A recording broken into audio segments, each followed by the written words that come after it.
there, viewers, welcome back. I'm out here with the Rustler, and she's about ready to get an upgrade. You know, this has become one of my favorite cars. It's kind of what got me back into RC cars about a year and a half ago.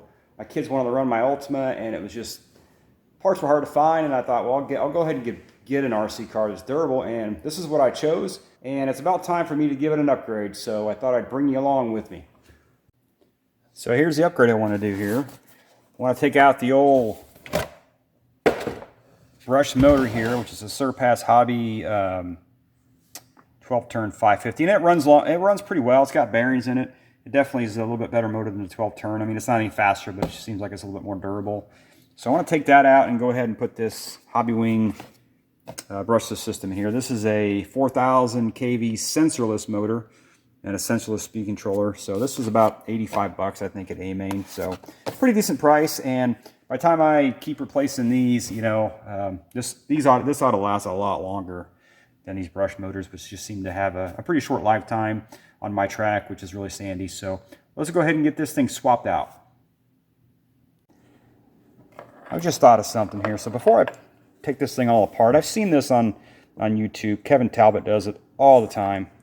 I'm going to see if I can get this to work, because it'd be a lot easier than spending 20 minutes swapping this thing out. So he usually just throws it at that, and then it goes right in there. Let's see if I can try that. Bam! Bam! Well, all right. I don't have the magic Kevin's got. I guess I'll go ahead and have to take it all apart.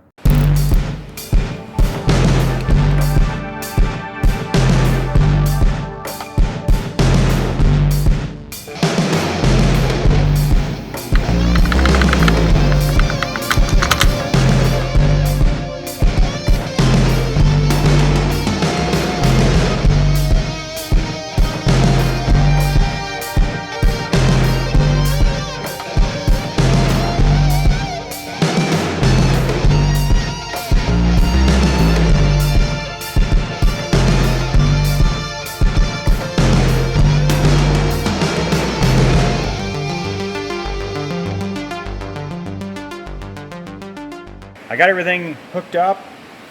Did have to reverse the A and the C on here because it was going the wrong direction. I think that has something to do with this GoolRC. Everything on it seems to be backwards. So anyway, I switched those leads out and everything's working okay now. Just don't want to take it outside because it's raining pretty good right now. So everything looks good on it.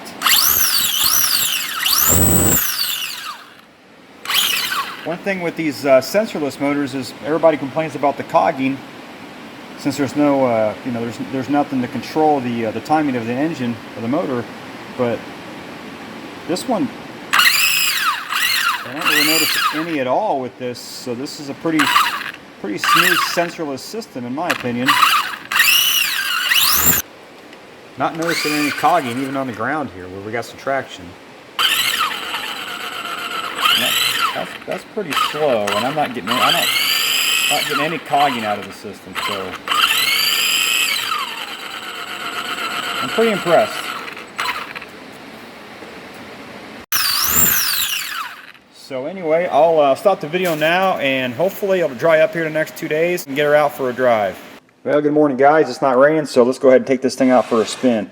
Before I do that, one thing that I realized that I did off screen yesterday, off camera, was I set the throttle range of the transmitter to the ESC. So I'll go ahead and show you that real quick in case you're putting one of these systems in and you're wondering how to do that.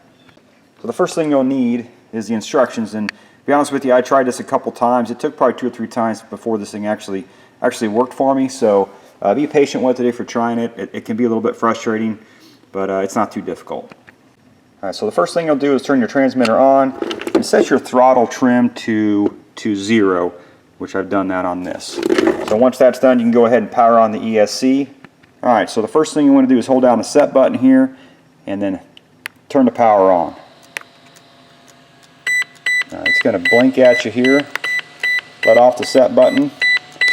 Now it's going to keep blinking because it wants you to calibrate it. Alright, so once that's done, you're going to go ahead and keep the transmitter in neutral and hit the set button here. It's going to blink at you. Next, you're going to hold your throttle down. You You're going to hit the set button here. It's going to beep at you. Then you're going to go ahead and put it in full reverse. Hit the set button. Let it let go, and now it's done. Okay, so we should have throttle once it's beeped at you. So anyway, that should basically set your throttle, your transmitter to a neutral position for your ESC. So that way your ESC knows your forward position, your father's forward position, and your father's reverse position. Something else, you can use a program card on these.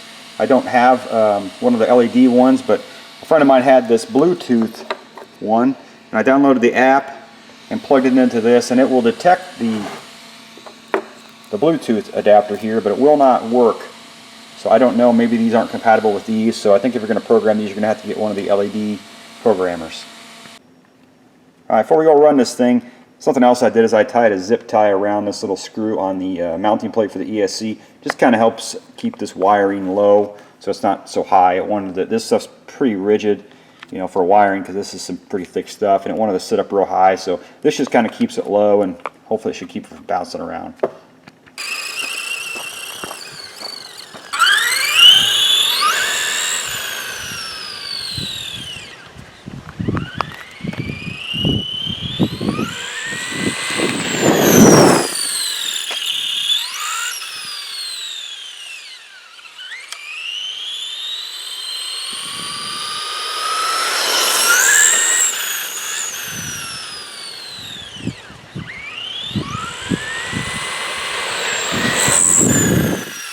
Out pretty quick.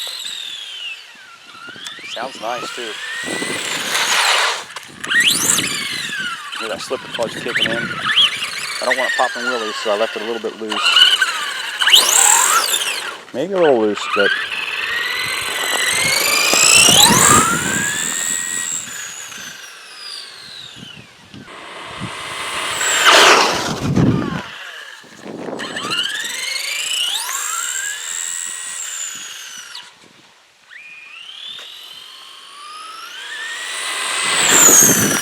go see if the track is real muddy from last night. We got a decent amount of rain.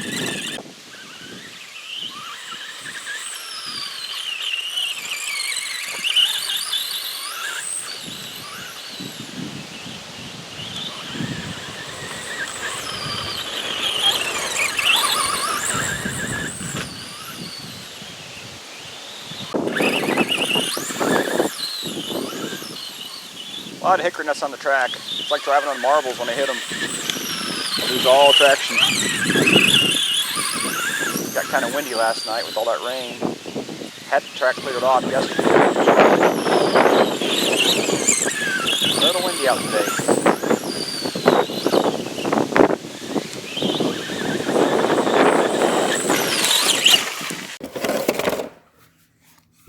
All right, guys. Going to wrap up this video here. I'll give you my final thoughts on the motor and ESC. I'm pretty impressed with it. It ran really smooth and really cool. It isn't as fast as I thought it was going to be. Being a 4,000 kilovolt motor running on 2S, I thought it might be a little bit faster, but I am running a stock 16 tooth pinion in this, so I'm thinking about, since it ran so cool, just go ahead and jumping up to maybe a 19 or even a 21 tooth pinion and seeing if that just gives me a little bit more top speed. It is faster, definitely faster than the 12 turn. I know that, so in that sense I am happy, and it's really the perfect size motor for my track. You know, I don't need a crazy fast motor for the size of my track, and you can run 3 and 4S with this system, which I don't plan on doing. So for what I'm going to do with it, it's going to be the perfect setup for me. So anyway, I appreciate you guys tuning in, and if you guys liked this video, please hit the like button and subscribe. Appreciate you guys watching.